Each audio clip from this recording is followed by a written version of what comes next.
Overall, I like the idea. I think it's good because you're showing like both sides of death, but then the happy on top of that, which makes it a bit lighter, and also the sort of like the idea of including about her life as well is just kind of, it's good because it helps you relate to the character.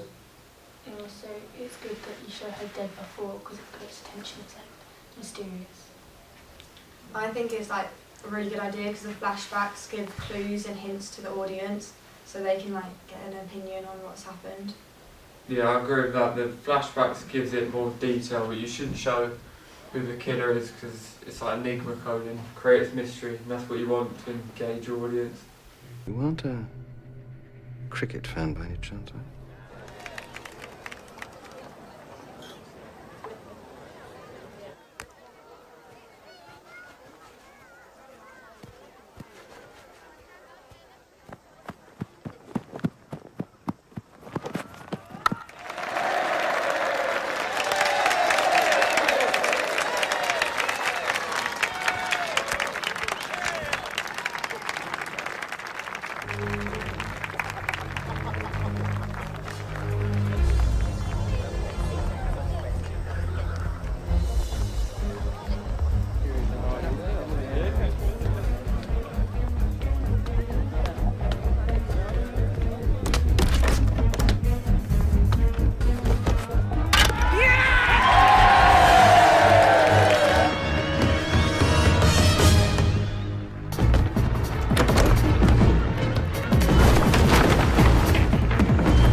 That was quite long, but it didn't really explain the story, so it leaves the audience like wondering what's happening, keeps them engaged, like what's going to happen next.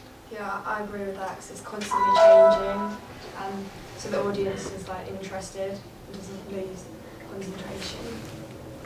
Also, if you did like more like shorter flashbacks of different events, it kind of helps and gives different stories to rather than one long one about one event. I think the shorter, more not focused ones are more visually engaging for the audience. But if you want like detailed, go for the longer, more detailed one because then it sort of gives them more information because they don't actually know who the killer is, so they may want to know more stuff about what happened. Like short's tension, but then long is like information. I think you should keep him anonymous but show sort of how the girls died, because otherwise people might think it's suicide and they'd get quite confused with it. But don't actually show who the killer is, just sort of indicate that she has been murdered. Yeah, or you could do in different ways, kind of, you have the killer but then you do like different features of him, like showing it, kind of like drip feeding to the audience, like what's going on. So like showing part of his face or something like that, because that way it's still a mystery, but you realise it's the same person each time, but you can't work out who it is. I'll do like not showing the killer through the flashbacks, but the last flashback should be like the killer's face. Or maybe like showing the killer but not the killer's face, but like a clue of who it could be. Yeah, I like that actually. Do the voiceover, don't go for like a long one the whole way through, because that could give away too much. If you went for like shorter ones, maybe one per, like if you had short flashbacks from the girl, then it kind of gives a little indication but doesn't give away too much.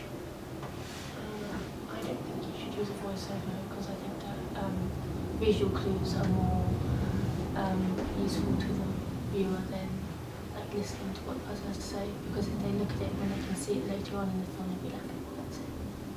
Okay, so just to clarify, so should we use a voiceover or tense background music? I don't think you should use a voiceover. I think you could use like sounds in the shots, but like when it's meant to be tense and mysterious, I think the voiceover would like ruin the tension, and it would take away from like the drama of it all. I think you should like use tense music and like when she's dead, and it shows the like her in the river or whatever, and then voice over in the flashbacks. I think if you don't use a voiceover, you should definitely use diegetic sounds, like dialogue between her and other characters, because it's hard to find like the perfect soundtrack of music to play throughout the whole scene. Yeah, following on from what Ben said, if you had like quieter music in the background, and then if you had short conversations and bits over the top, instead of a voiceover, it kind of gives a bit of both between the tension and then giving clues of what's being said as well. I'd say related to the events, because the events are quite self-explanatory of the genre itself anyway, so if it's about a killer killing girls, like a particular age group, have it to do with the actual themes surrounding the narrative. You could have like a title that links to the not the genre, but like make it about that, but not giving away too much information. I also think like a short title as well. You don't go for a longer one. Yeah. Yeah. Go for a short 1 or 2 words. You don't want like a really long phrase as your title. I wouldn't go for the genre one because there's so many to choose from.